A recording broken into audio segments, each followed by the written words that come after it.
Well, good afternoon and welcome to Convocation on this Ides of March, March 15th. For those of us who are residents of Monte Vista Grove, this will be a day that we'll talk about for a long time with the intense Santa Ana winds. So I want to give a special welcome to those of you who have made the commute from your cottages and your residences all the way here to, to Marwick Place for this special presentation. We're going to hear the introduction of our speaker in just a moment. Our opening scripture comes to us from Psalm 103, verses 13 to 18.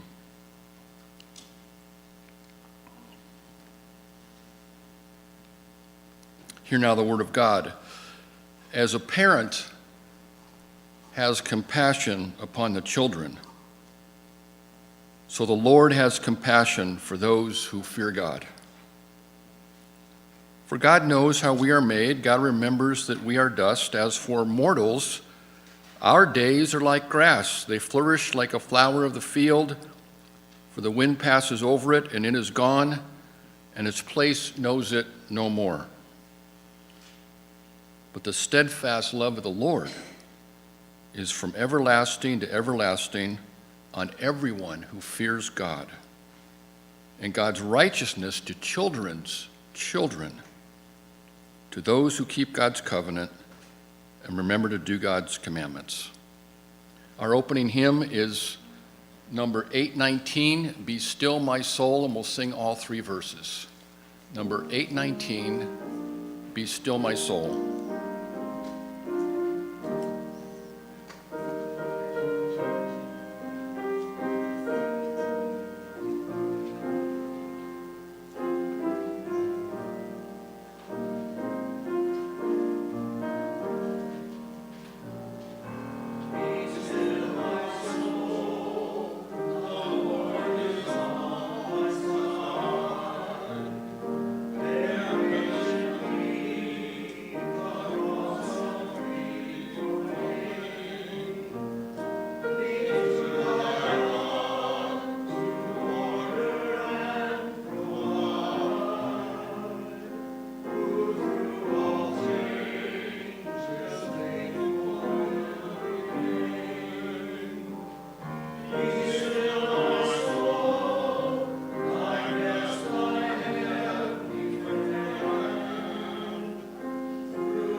Have you ever noticed that when a speaker, after making several cogent points, says,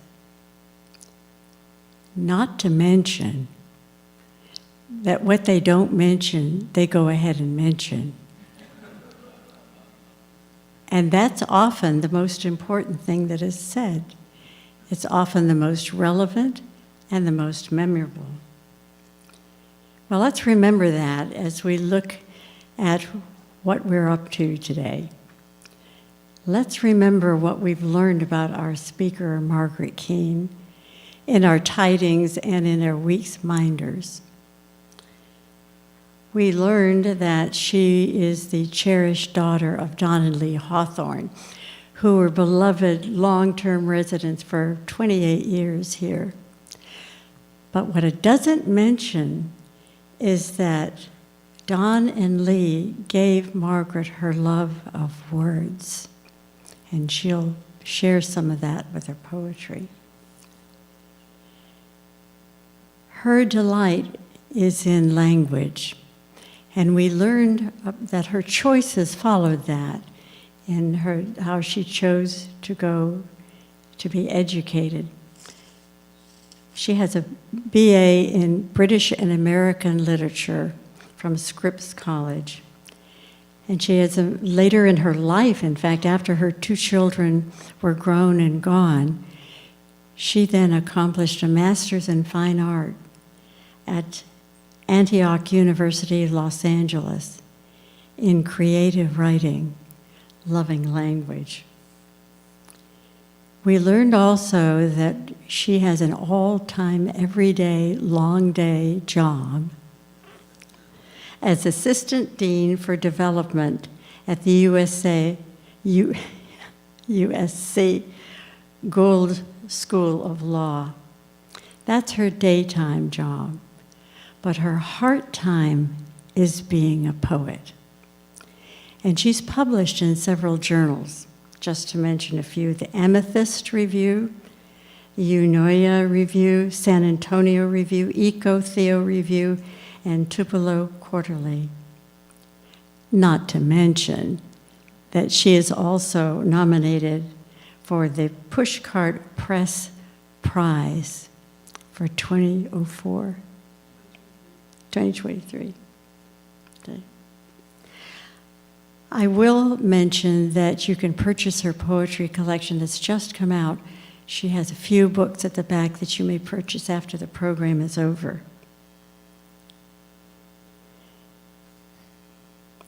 You won't find anywhere, it's never been mentioned, how Margaret makes a poem, how anyone writes a poem. Her life, like ours, passes by in little moments. And what Margaret does is she captures one of those moments and she examines it carefully. And then she clothes it in words, giving it structure and color and meaning. And then she sends it out to us as a poem. We take it in and we read the words that she's chosen. And we add our memories to clothe it and take it into our hearts. And we are changed by it. So Margaret, thank you for bringing your gifts to us today.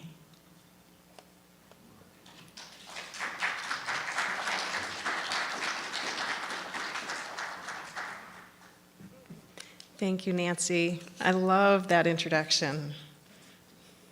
And yes, you're right. My mom and dad gave me the love of language. I remember talking with Dad about the meaning of words, and we would take apart, what was in the scripture. We'd look at what was the Aramaic, what was the Greek, what was the Latin, what was the real meaning of that, and we would play with words, and it was so much fun. And I wish I had paid more attention because, over time you kind of you forget that, and now I'm trying to rediscover words that I have, your words become more mundane, and now you want to make sure that they're more interesting now that I'm writing. So anyway, Mom and Dad valued this community very much. And during their 28 years, my family and I had the pleasure, since we only live, as Dad would say, 2.1 miles away, we had the pleasure of getting to know a lot of people over those 28 years. And my kids would come and swim in the pool in the summer. So I really appreciate the chance to be here today, so thank you. My book is called Cleaving the Clouds, and it was written specifically in response to the death of Mom and Dad here at Monte Vista Grove in December of 2020. Mom died on December 3rd after 9 years of treatment for kidney cancer that had metastasized to her lungs. She was 93. And Dad died on December 30, 27 days later, as he had vascular dementia, was in what is now called, I think, Stewart House? Stewart Cottage, yes. He was living there, and he died from complications of COVID. He was 95. And so the book has 3 sections. One is for Mom, or is about Mom. One's for Dad. And the third one, the last section, is a mix of poems that look at both grief and memories, but also is my attempt to begin to grapple with my own mortality and my curiosity about what lies beyond. And so one of the things I wanted to start with first, before I start reading the poems, is just to tell you some thinking that I've been doing around this subject. As Nancy alluded to in her introduction, the gift of poetry for me is the opportunity to pause, to breathe, and to really pay close attention. And I think poetry gives us a container for those moments, for those emotions that we examine in those spaces. And so why I turned to poetry when I was dealing with the grief from my parents' passing, it was, well, first of all, I was doing my MFA, okay, so let's be real. I was writing a lot, and I graduated right between the two of them passing on December 20th. But I had always been journaling, and so I continued to journal through that process, through this experience. But poetry helped me move not only through, but beyond each of those particular aspects of their passing that were particularly troubling to me or kind of stayed with me for a moment or two, and I needed to examine a little bit more and to understand a little bit more. So finding that language to deepen my own understanding of what that experience was and what it meant to me physically, emotionally, spiritually, psychologically, I needed to play with that. And so that's where images and imagination and metaphors began to give me a gift to be able to really explore those moments more fully. Our U.S. Poet Laureate, Ada Limon, if you've not read her words, she is amazing, but I would highly recommend. But she said, poetry is the attempt to say the unsayable, to put into words the unsayable. And so I think that's what I was trying to do. But it really gave me the ability to move beyond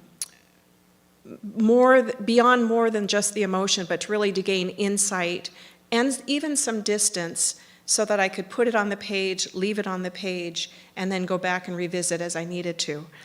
But my observation also, which I wanted to bring up in this conversation today, was that our society as a whole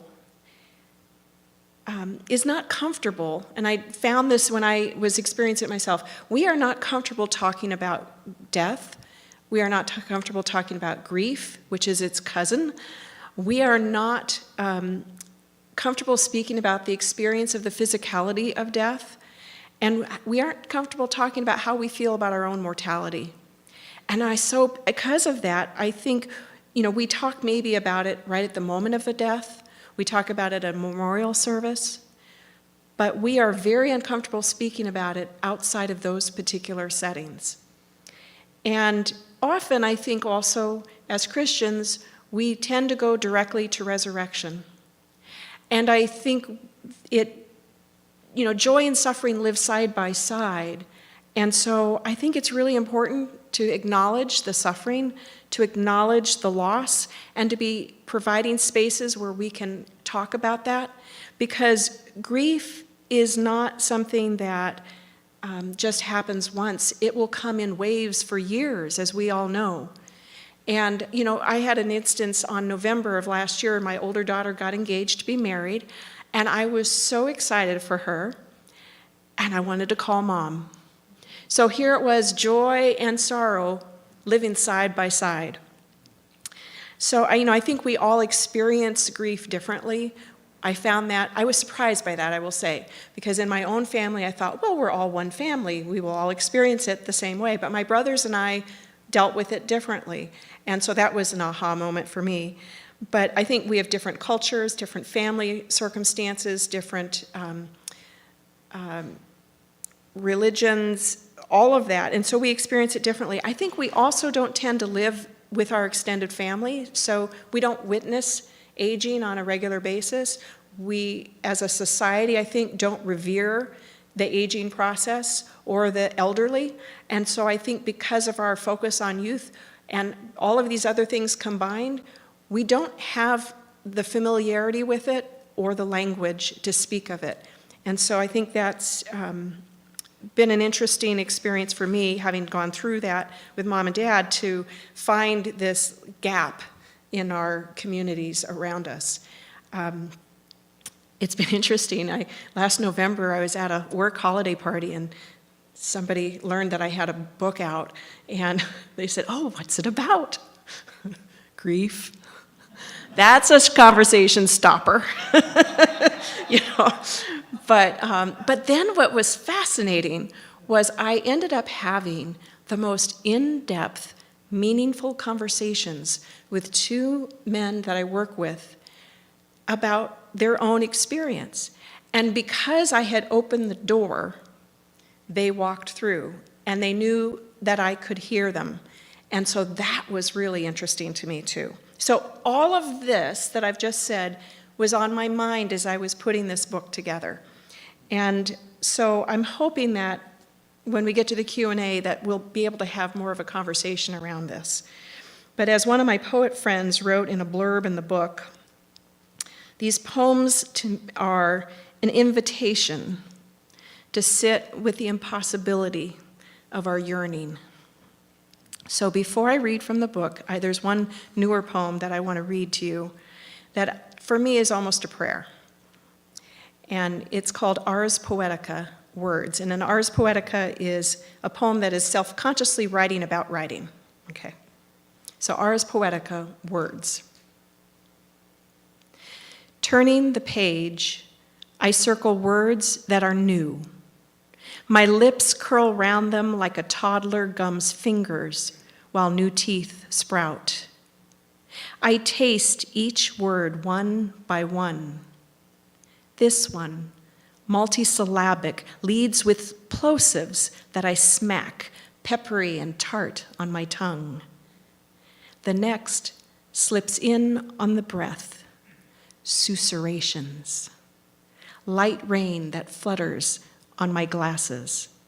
Its whispers teach me about touch, how words I exhale can feather into another's heart, rest gently in their chambers.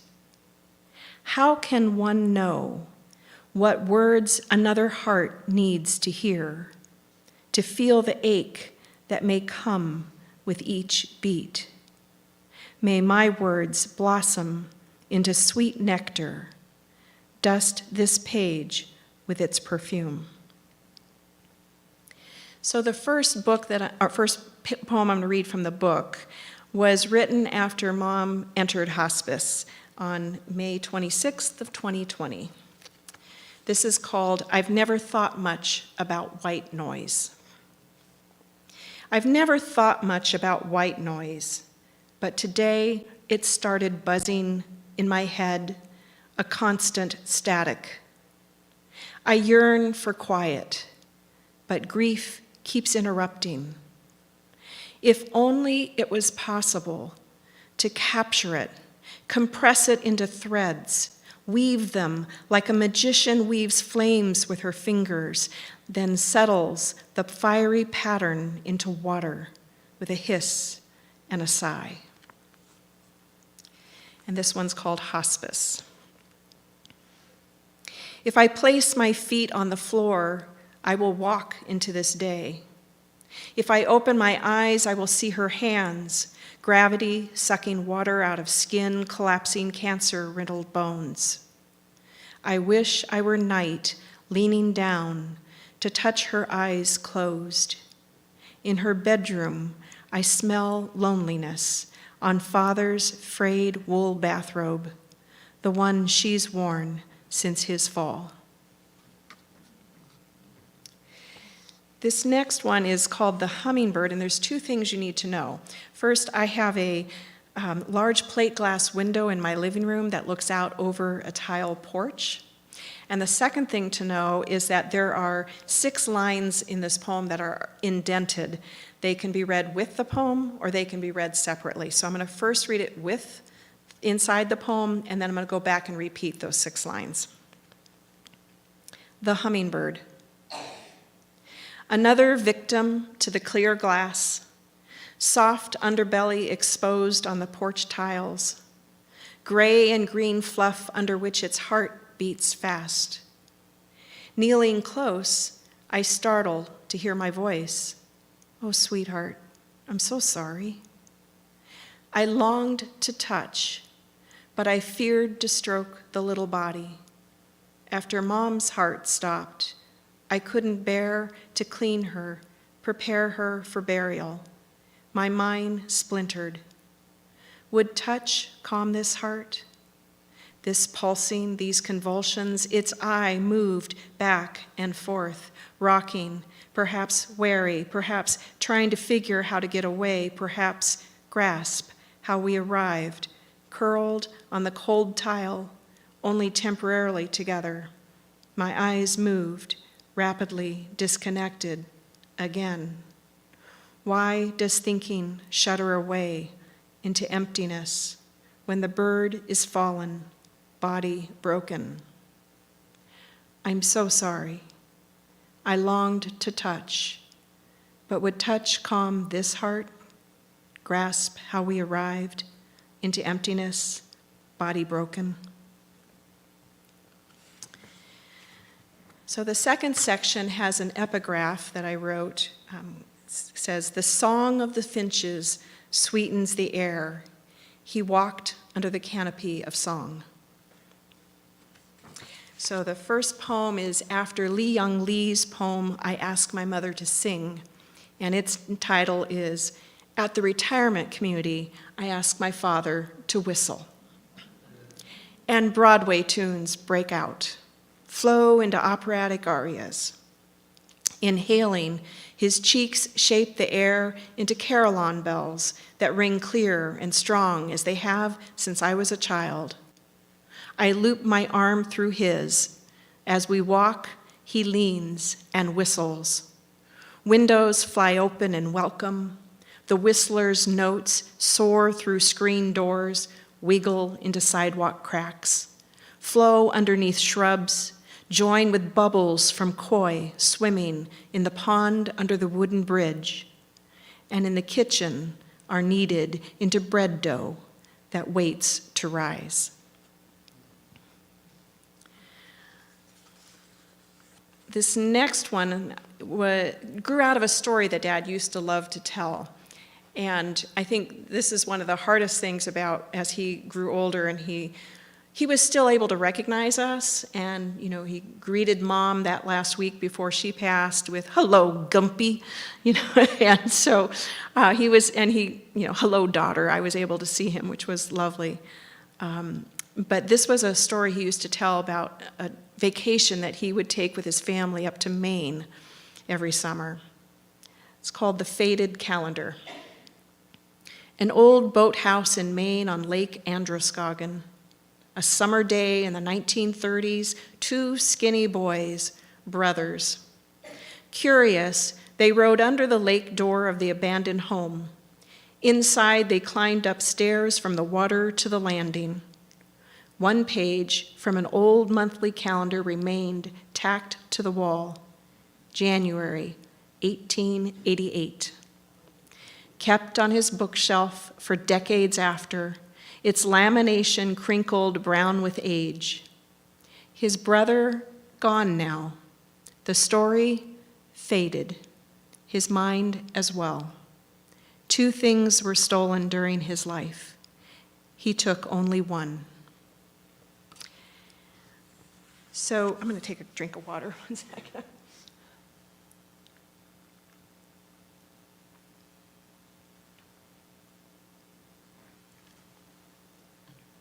So after they died, as I mentioned, I became rather obsessed with my own mortality, realizing I was I was now on the oldest side of the generation remaining, and it's like, oh my gosh, what now? And what's it going to be like? And when is it going to be? And all of that, and what happens after? And so I was trying to figure that out, and then I was trying to figure out how to stop obsessing about it as well. So this poem grew out of that whole experience. It's called Against This Drought. White flesh of the ripe red anjou, its sweet juice leaks onto the plate. Salt on zucchini leaches water. Drought deprives our skin, removed my parents' touch. We crave what escapes. The ginkgo tree at the childhood home brought us back. Its burnished leaves thickened trunk. We poured their ashes, some beach sand, sugared the earth. We're no longer virgins to death, yet still unable to gauge the distance, the moment of its arrival. Unable to look directly, unable to look away, suspended, out of present time, like the birder who listens, blind in the dark, unmoving, anticipating the owl's call. We're drawn to the chasm now before us, its magnetic pull, yet we wait. At the train station, at the movie theater, at the racetrack, we wait. At the coffee shop, at the drugstore, at the restaurant, we wait. But we can't watch this other meal being prepared. The heart beats again, this time. When words no longer suffice, when tongues thirst for what they cannot taste, our voices become trombones throbbing down the scale like Etta James. Dry thunder roils the night sky. Even the plumbing of the old house moans, untamed ferocity against the impossibility of our yearning. Against this drought, we remove anonymous grass. We plant purple smoke bush next to olive shrubs and crawling manzanita. Pulled back to the first task of creation, we become proximate, a familiar to heaven's breath, the Japanese elm and mockingbirds. Perhaps this is what we seek, to be called by name. And the last poem in the book is called Ursa Hangs Low in the Winter Sky. I hibernated with bears in my dreams last night, under the rich loam of sleep, heavy clouds, and barren trees. Resting in the kindness of their quiet, absence transformed into intimacy. I still feel our kindred's presence, although their bodies are no longer within reach. Unlike the warm fur that cuddled me through the night, the long, slow breaths and eased hearts. In the morning's post-storm air, I stand alone and remember their smell. Not cinnamon, more earthy, pine and redwood mulched and dirt drenched, like a scented candle that tries to recreate the illusion of woods. Maybe today I can exhale grief without using words. Unwrap my fingers from the gift of sorrow. Maybe it doesn't require a tight grip anymore. Like a light touch on the clutch moves a car into another gear. Tonight, under a warm blanket, I will again twist the kaleidoscope. Watch as colors move and fall into another shape. So, one of the things that I wanted to also share with you are some thoughts I've been having about the relationship between joy and grief. And as I've thought about it, I think they are really together the full expression of our humanity. They do live side by side. Sometimes one is in more ascendancy than the other, but it also could be from one moment to the next that we switch between. And I think memory plays a really large role in our ability to see both the presence of joy and in doing that in the midst of sorrow or grief. I think relationships are complicated, and sometimes over time we're better able to remember not only the lovely but also the quirky and not have it irritate us.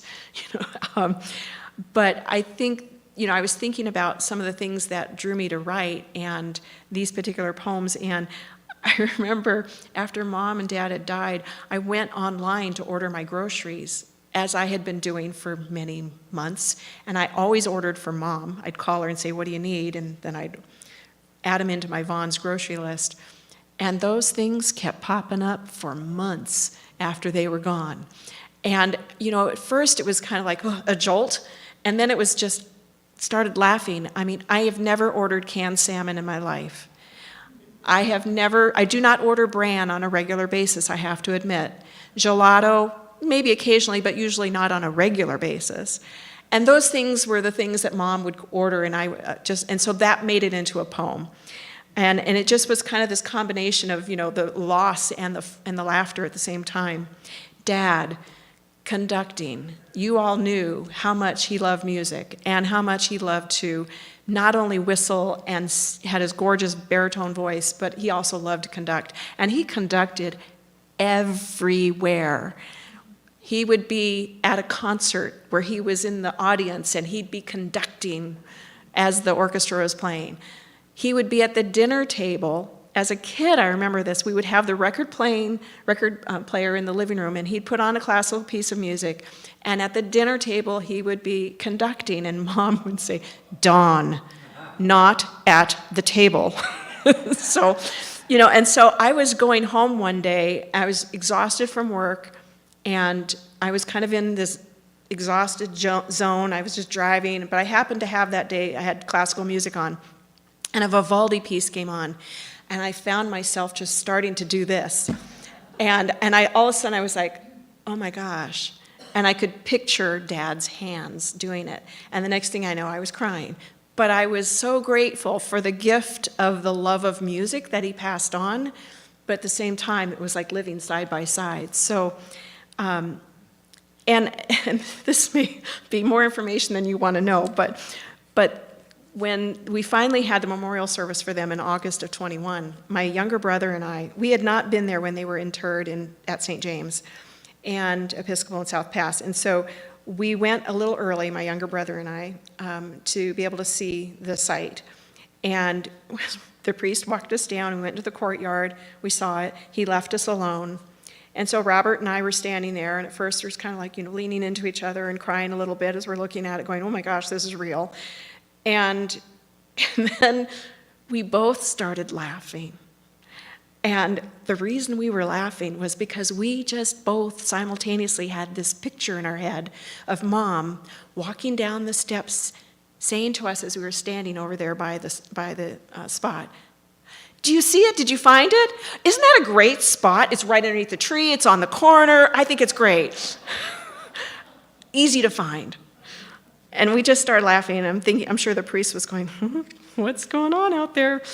But I mean, that's how joy, I think, and grief kind of live side by side. So there's, if you can bear with me, I do have 4 more, or just time it? I'm fine? Okay. Okay. So I have just a couple more poems I want to share with you that are not in the book. This one is called Reversing Amnesia. Once, I knew the feel of tree bark scraping against my knee. What the ocean sounds like inside a seashell found beneath a cactus in the backyard miles from shore. I knew the cold grit of wet dirt and worms between fingers under a juga, the allure of fairy tales. Years before I heard men scream epithets on our porch, saw earthquakes level libraries, and witnessed a fiery crash, I thrilled to the jolt of a skateboard rolling over a tree root, giggled as the rumble of timpani and the drone of bagpipes vibrated in my stomach. And who can resist a tetherball that needs pounding? Long before hurricanes, famine, and disease dominated the airwaves, under the canopy of liquid amber, I jumped through hopscotch squares, traced roughness of brick with fingertips, played with a fish flashing its tail in a metal tub. I felt the sensation of biking down a steep hill, body hurtling forward. I grasped the edges of gravity. But now, as heat and waters rise, rainforests burn and languages disappear, before I know death myself, I want to capture again the wonder of soft moss that breaks down hard stones, of dust that seeds clouds. I want to bow before the living sculpture water makes when it flows from a faucet. I want to praise the full moon as it illumines our darkness. And this one is called Gratitude for the Trees. It's written after one of my favorite poets, W.S. Merwin. Thank you, sweet gum leaves that sang with Santa Ana winds, then dropped to make percussion with your dried bones. Thank you, maple tree that held my young body in your branches, sheltered daydreams, hid tall ships and rough seas between trunk and thinning branches 30 feet off the ground. Thank you, Aleppo pine outside this window, for your rough bark, toe holds for squirrels that rattle up and down your thick core, which stands next to your younger brother, brought home as a spindly youth and planted by little hands 20 years ago. Hands now independent and strong like these trees, where crows rest between meals, where we read under branches that let the warmth of wavering light fall onto wrinkled skin in this, our winter. This is called The Garden. Sweat trickles down my temples. I sit in dirt pulling up chickweed and crabgrass, one weed at a time. A full bed awaits, but I'm in no rush. Pushing my trowel under the surface, I loosen dirt around roots, give space for my hand to gently pull the next weed, shake off excess dirt, and add to my pail. Under a green leaf, a ladybug startles, rich soil also home for my tiny neighbor. A gnat buzzes my glasses. A fly tries to land on my arm. I watch it hover, arms and back lazy with heat. I build an altar of 2 gray stones stacked next to the agave on the edge of the bed, like Jacob did centuries before. I bless the cypress for its gift of shade. Marking this moment, I inhale the dampness of turned soil, sink my hand back into dark brown earth. And the last one is called Beatitudes. Blessed be the raindrop that falls from the myrtle to the dirt. May your presence feed parched land. Blessed be the yellow finch's flight from the feeder to its nest. May your return be uninterrupted. Blessed be the startled squirrel scrambling up the Japanese elm. May your heart release its fear. Blessed be the coyote racing down the middle of the road. May your hunger be fed. Blessed be the quiet hanging over the ending of this day. May this silence bring us solace. Thank you so much.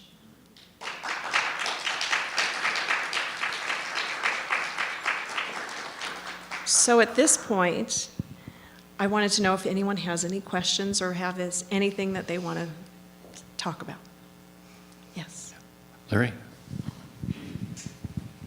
So I'm kind of a wannabe writer, but I don't ever get around to it. So, and I've read several things about novelists, there's two or three, I think, of Anthony Trollope, especially his journal, his biography is marvelous about he just went about being a writer with a discipline. How do poets do it? I mean, what kind of routine how do you do it? Happy to answer that question. It's evolved over time, I will say. When I actually first started choosing to consciously write poetry in 2016. And I had not been reading poetry very much. So the first thing I did was I started reading a lot. And, but when I started these poems in particular, I was completing my MFA, and as part of that program, I needed to read a lot and write a lot. And I'll get into the details of how I actually go about it now, but at that time, I had a packet that was due every month, where I had to write 5 to 8 new poems. I had to annotate 3 poetry books. I had to revise 8 to 10 poems, and I had to turn all that in every month. So I was spending every evening after work and every weekend moment reading and writing constantly. But here's the process that I'm using now. There are 6 things I do consciously. I read all the time. I read memoirs, I read history, I read poetry, I read poetry craft books, I read spiritual books, I read. But I discipline myself to read at least 2 poetry books every month. And when I do that, I'm reading not only for content, but I'm also going on an archaeological dig. I'm trying to look at how they did what they did. So I'm looking at how they did line breaks and what words they chose and how they used repetition and all of those craft tools, so I could understand how they put it together to make me feel the way I feel when I read the poem. So, but I'm reading constantly. The other thing is I belong to a writing quartet. These are 3 other women that I met in the program, the MFA program, and we write to each other once a week to hold ourselves accountable of what it is that we did that week that had to do with literature, with writing. And then once a month we get together to do generative writing. And so we bring each other prompts, lists of words and phrases, constraints, things that we have to do in order to do a free write. And then we set the timer for 20 minutes, we do a free write, then we read each other what it is that we wrote. So having that accountability of other people to write with and to report out on the activity that we're doing, that we're continuing, the commitment to the writing is really important. When I go for walks, I take my phone with me and I'm talking into my phone all the time, writing down things that catch my eye, that are interesting to me. So I'm observing all the time and I'm capturing those things that spark with me. And then I journal on a daily basis, pretty much. I don't write poems on a daily basis, but I journal almost every day to be able to stay on top of what's going on in my head and my heart. And then once a week, I set aside one day of the weekend, because I work Monday through Friday, not yet retired, almost, but not there yet. But I write one day a weekend, where I set aside one day a weekend I go up to my room, and I close the door, and Jeff knows not to bug me, and that's what I'm up there doing, either revising, writing, or reading, but something that will generate and keep going. And then I still do workshops.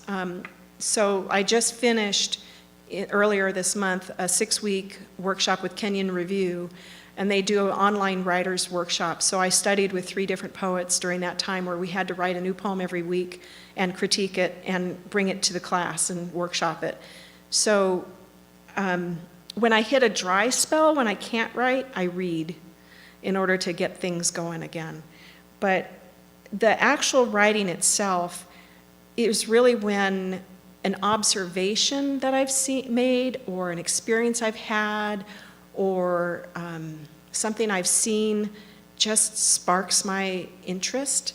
So there's an energy that lights up around it, and I kind of need to pay attention to it. So I'm at my desk, and I freehand. I don't do the computer initially, but I'm just writing as much of I can read, and I'm listening at the same time to try to hear where that wants to go, what it generates within me. And I just write, and try to keep the editor away as long as possible, and not pay attention to any critiquing that might happen. I just write. And then I let it sit. Sometimes I'll play with something I've just written, same day, or maybe the next day. But usually I let it sit for a week or 2 or a month or 6 months, and then I come back to it when I have some perspective, and then I'm revising. So I think the thing is, I think by reading other people, other poets in particular, but also novels and memoirs and history and anything else, just being around all of those different ideas and words, and it sparks something inside. And so then I start to say, let's explore that. Let's look at that particular experience. I mean, I will say right now, so I just had surgery in January for non-invasive breast cancer. And the good news is it was non-invasive, and the good news is I'm cancer-free as of this moment. I'm going to have radiation starting next week. But as a result of that, I've had all kinds of interesting experiences over the past 6 weeks. And you can better believe that's ending up in some poems. Because, I was sitting, so 40 years ago, when what was then nuclear magnetic resonance imaging, NMRI, was first coming into LA, St. Vincent Medical Center had the first one installed. I was on a PR team that was supposed to take pictures of that to show to the community what we had available. I was the patient for the photo shoot before they turned on the magnet. I am incredibly claustrophobic. And I told them, if I go into that MRI and I say, get me out, don't hesitate. I'm really not comfortable, take me out. So they had to take me out. I panicked. And I said, I will never have that procedure, ever. Fast forward to January of this year, when my surgeon said, we need to have an MRI done. I was like, no, you're gonna have to put me out. And she said, well, I'll give you some Ativan, but that's gonna be about it. You'll be okay. And my husband said to me, Margaret, 40 years, think about it, science, 40 years. Things have improved. They are different now. And sure enough, when I went in, there was light, you could see the end of the tunnel, there was a breeze. It was not that bad. I was fine. But so that whole experience became a prose poem. The other experience of going into the MRI was I was lying there and listening, and I thought, wouldn't it be a hoot if I were a composer? You could just take this atonal sound and you could start to put it down on paper, and you could write to it. And then if you put words to it, what would that be? How cool would that be? So I was doing all this. Well, that became a poem, so there's all of, just day-to-day living became the subject matter. I'm sorry. I like to talk. That's a long answer. Yes, sir. Dean. Thank you. I'm interested in your favorites. Do you have poets who influence you the most? Sure, I do. I have a ton. I would say W.S. Merwin, for sure, Jane Kenyon, Ada Limon. Dana Levin is my new sweetheart. I just am loving her writing. It's very weird and different, and it's really pushes me. Naomi Shihab Nye was another person. She's a Palestinian American poet who's fantastic. Let me think.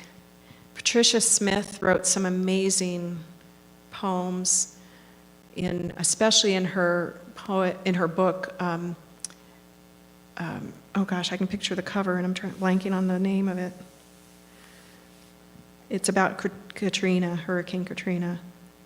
Oh gosh, there are so many, and for different reasons. You know, I'm trying to think of my bookcase. I've just discovered Tess Taylor, so I'm interested in what she has to say.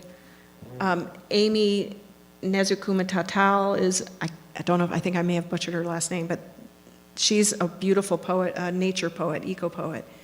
I'd have to look at my reading list. I have over 300 books at home of poetry that I've gathered over time. I haven't read every single one, but I'm working on it. I'm trying to think of the others. That was, when I was first learning to write, I went to a workshop in Idlewild, and Victoria Chang, I got to workshop with her, and she gave me a whole list of poets whose writing probably was closest to my the way that I wrote initially, and so those are some of the ones that I've just mentioned. Another person who I've really enjoyed is Gabrielle Calvo-Coresi. She's a professor at University of South Carolina, or UNC Chapel Hill, yeah. So, North Carolina, sorry. But those are some, yeah. Other questions or comments? Yeah, Norm? Margaret, my mother was a poet. Cool. And she loved poetry, but when she really began to write was after my father died in her 90s. And we published 6 books in her 90s. And I want to tell you about one experience I had with her in her last year of life and see if you've had any experience like it. I moved her to a care center near where I was teaching, and I had lunch with her each day. And one day I came in and her eyes were just sparkling, and she said, "Norman," she was the only one that called me Norman, "listen to what I was given last night at midnight." And she read this beautiful poem that she felt was given to her. Have you had any experience like that? Well, first let me say how encouraging it is to me as I stand here at age 65 with just one chapbook published to hear that your mom did 6 books in her 90s. Yes! Yes, yes, and yes. That's cool. Very rarely, but a couple of poems have come like that. Hospice was one of those that just came fully formed. But most, it's been years. It's so funny, when I was doing the MFA, one of my advisors, my faculty advisors, said one of the requirements to graduate was that you would have a full manuscript by the time you graduated. And I did, but I assumed it would be ready to publish. That was not the case, and that was a surprise to me. And I remember hearing people say, well, you know, this poem I started working on 5 years ago, And I was like, are you kidding me? I don't have 5 years to give to a single poem. That's just not real. I'm writing right now. I have so much pent up stuff I have to get out. This is, I'm on a mission. I wasn't my mother's daughter for nothing. But anyway, and now I understand. Most of them take time. Yeah. But what a gift. I think it's partly learning how to listen too, being able to hear where it wants to go and being open and ready to receive it when it does come. Yeah. Oh, that's a wonderful story, Norm. That's awesome. Yeah. Barb?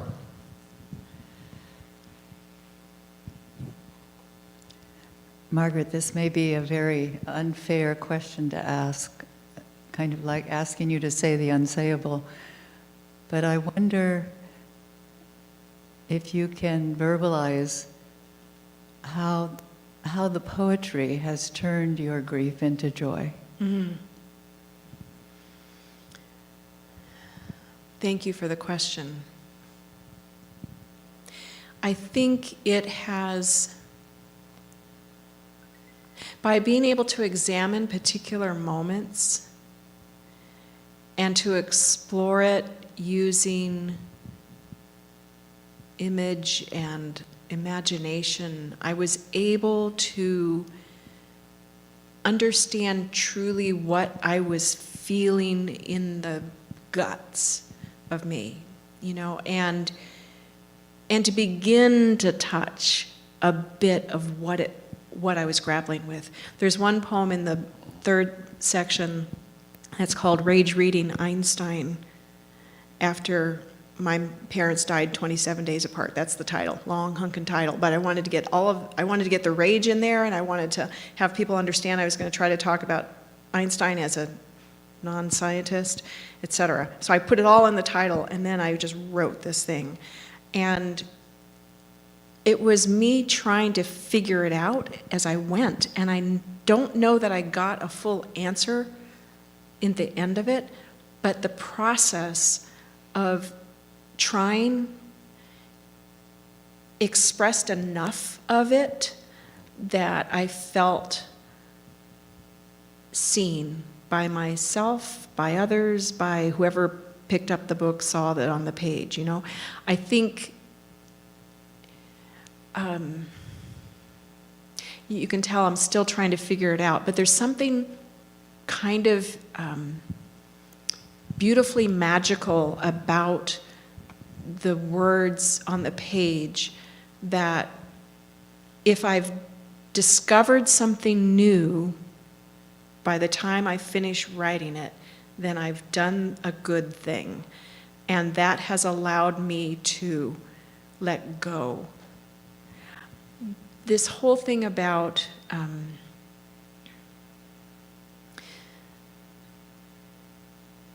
the physicality of death and the guilt I felt because I didn't want, after Mom died and I was there at the moment, and we were waiting for the mortician to arrive at 3:30 in the morning, and the hospice nurse came in and they were preparing her, and I couldn't, and I felt so guilty. It's like, this is the one last service I can do for my mom, and I can't. And so the hummingbird, the experience with the hummingbird triggered something in me, and I realized this little bird was lying on the ground, and I didn't know if I stroked it, it would help it, or if it would hurt it, if it would make it worse. I didn't, and I had this flash as I was there kneeling on the tile, that this is kind of like this little body is kind of like Mom's little body. Oh my gosh. And that's where that poem came through. So that was sort of me working through the fact that sometimes it's not perfect. And sometimes the mind just refuses to be there, and it shudders away, and that's just the way it was. And that's okay. But I needed to play with that. That image helped me kind of face that, go through it, and at the end come to some semblance of acceptance. So I hope that answers the question. Yeah, it's a good one. some of us who have lived here for some years, we have such happy memories of your parents.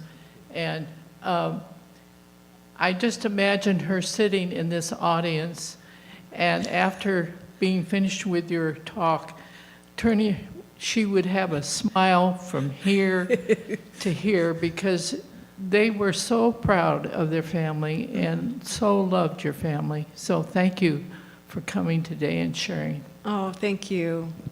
It's so funny because I've thought to myself, it'd be so cool to say, Mom, guess what? I'm going to Monte Vista Grove and I'm going to be reading.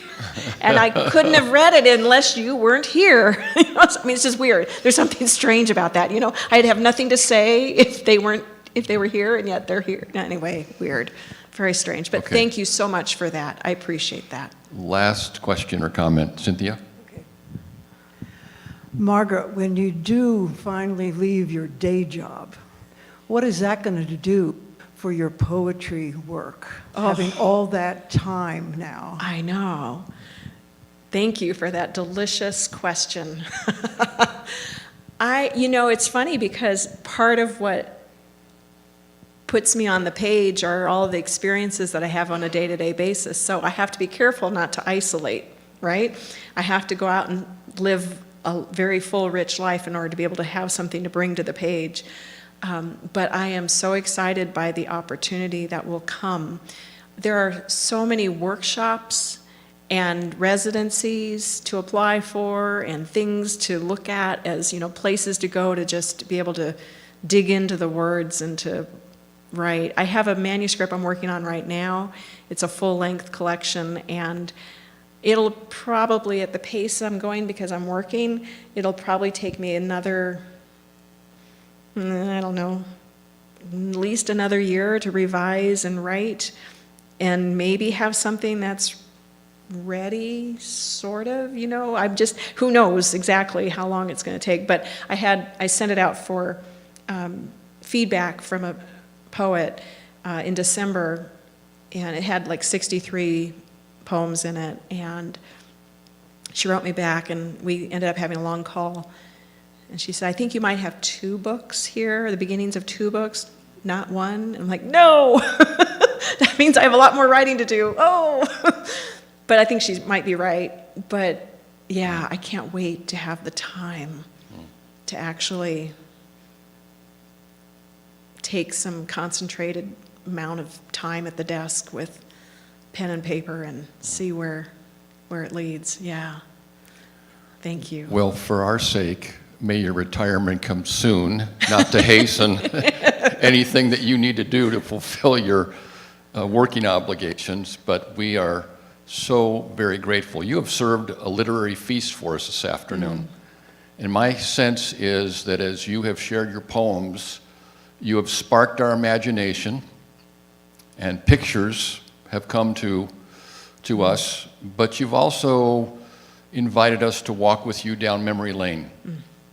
And as you've shared pieces of your life, very tender and emotional portions of your life, we've gone there with you. So thank you for the gift that you've given to each of us as we've listened here, either in Marwick in person or online. We are very, very deeply grateful. Let me just say a word about the next 2 weeks as we move into the last section of Lent. As you know, the National Presbyterian Women put together an annual liturgy of prayer. And so Jane Vasquez and the team that she is organizing will lead us in that prayer service next Thursday afternoon at 4 o'clock. So we look forward to that.